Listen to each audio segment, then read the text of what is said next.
بہت سال پہلے بھوٹان کے دارالحکومت تھمپو میں 7 سیانے لوگ رہا کرتے تھے۔ انہیں کہیں لوگ عقل مند سمجھتے تھے اور کہیں بیوقوف، لیکن کہانی سن کر آپ خود فیصلہ کریں گے کہ وہ عقل مند تھے یا نہیں۔ ایک صبح جب بہت سہانا موسم تھا، ساتوں نے فیصلہ کیا کہ وہ تھمپو سے نکل کر پورے ملک میں اپنی تقدیر آزمانے جائیں گے۔ وہ ساتوں دوست تھے، لیکن انہوں نے تھمپو کے علاوہ دنیا نہیں دیکھ رکھی تھی۔ انہوں نے فیصلہ کیا کہ وہ اکٹھے نکلیں گے۔ انہوں نے صبح صبح اپنے قصبے کو چھوڑا اور جنوب کی طرف روانہ ہو گئے۔ کیونکہ ان کا گاؤں پہاڑ پر تھا، اس لیے جنوب کی طرف سے پہاڑ اترنا آسان تھا۔ وہ پہاڑ کی تنگ گھاٹیوں سے گزرتے ہوئے آخر سیدھے اور کھلے راستوں پر پہنچ گئے۔ وہ سارا دن چلتے رہے۔ شام تک وہ بہت تھک چکے تھے۔ وہ ایک درخت کے نیچے آرام کرنے بیٹھ گئے۔ ان میں سے ایک عقل مند شخص بولا، مجھے امید ہے کہ ہم سب خیریت سے یہاں تک پہنچ گئے ہیں۔ دوسروں نے اس کی بات کا کوئی جواب نہیں دیا، لہٰذا وہ عقل مند دوبارہ بولا، اگر کوئی نہیں پہنچ سکا تو مہربانی فرما کر ہاتھ کھڑا کر کے بتائے۔ لیکن کسی نے ہاتھ کھڑا نہیں کیا۔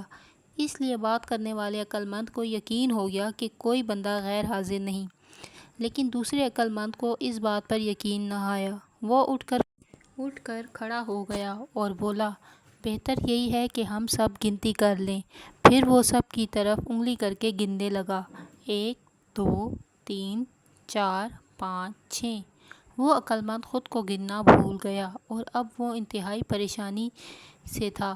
وہ بولا، بھائیو، نہایت افسوس کی بات ہے کہ ہم میں سے ایک یہاں موجود نہیں۔ ہم یہاں 7 موجود نہیں بلکہ 6 ہیں۔ دوسرے یہ بات سن کر غم سے چیخ اٹھے، حد ہو گئی، کیا مصیبت ہے؟ پھر وہ سبھی اٹھ کر کھڑے ہو گئے اور انگلیوں سے دوسروں کو گننے لگے، لیکن سبھی اپنے آپ کو نہیں گن رہے تھے۔ اب تو تھمپو کے عقل مند باقاعدہ خوفزدہ ہو گئے۔ ایک روتے ہوئے بولا، بھائیو، ہمارا بچھڑا ہوا ساتھی پتہ نہیں کس مصیبت میں گرفتار ہو گیا۔ پھر ایک عقل مند نے پوچھا، آخر بچھڑا ہوا ساتھی کون ہے؟ ایک تیسرا بولا، بھائی، آخر تم کہاں چلے گئے ہو؟ پھر انہوں نے درختوں پر چڑھ کر اپنے ساتھی کو ڈھونڈا، چٹانوں کے پیچھے تلاش کیا، فصلوں کو کھنگالا، لیکن دور دور تک ان کے بچھڑے ساتھی کا نام و نشان تک نہیں ملا۔ وہ اپنے ساتھی کو ڈھونڈتے ڈھونڈتے ایک کھلی سرسبز چراگاہ میں پہنچے۔ سب عقل مندوں کی حالت خیر ہو رہی تھی۔ وہاں انہیں ایک گڈریا ملا۔ گڈریے کو ان کی حالت پر بہت ترس آیا۔ اس نے انہیں گلے لگا کر تسلی دی اور کہنے لگا، میرے بھائیو، آپ کدھر بھٹک رہے ہو اور آپ اتنے غمگین کیوں ہو؟ ایک عقل مند نے اسے جواب دیا، ہم سب تھمپو سے ہیں۔ دوسرا بولا، ہمارا ایک ساتھی ہم سے بچھڑ گیا ہے۔ تیسرا بولا، جب ہم چلے تھے تو ہم 7 تھے، لیکن اب 6 رہ گئے ہیں۔ چوتھا، پانچواں اور چھٹا یہ باتیں سن کر پھوٹ پھوٹ کر رونے لگے۔ ساتویں نے پوچھا، بھائی، کیا تم نے ہمارے جیسا کوئی شخص ادھر ادھر بھٹکتے ہوئے دیکھا ہے؟ یہ باتیں سن کر حیران رہ گیا۔ وہ بولا، لیکن آپ تو 7 ہو میرے دوستو۔ میرا خیال ہے کہ میں نے آپ کا بچھڑا ہوا ساتھی ڈھونڈ لیا ہے۔ پھر اس نے ایک ایک کر کے سب عقل مندوں کے شانوں پر ہاتھ رکھا اور گننا شروع کیا، 1 2 3 4 5 6 7۔ عقل مند یہ دیکھ کر خوشی سے چلا کر کہنے لگے، واہ واہ، شکریہ مہربان گڈریے، تم نے ہمارا گمشدہ بھائی ہم سے ملا دیا ہے۔ ہمیں بھی چاہیے کہ تمہارے احسان کا بدلہ چکائیں۔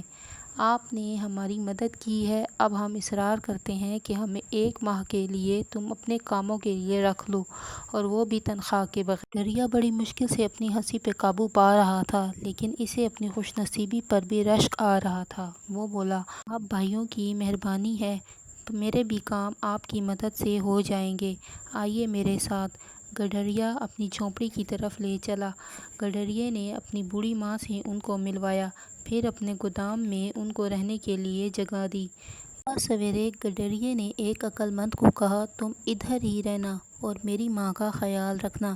پھر اس نے دوسرے کو کہا، تم میری بکریوں کو چرانے وہاں پہاڑی پر لے جاؤ اور شام تک ان کی رکھوالی کرنا۔ باقی 5 کو اس نے کہا، میں تمہیں کل کام بتاؤں گا، مجھے شہر میں کام ہے، میں شام تک آ جاؤں گا۔ وہ 5 بہت مایوس ہوئے۔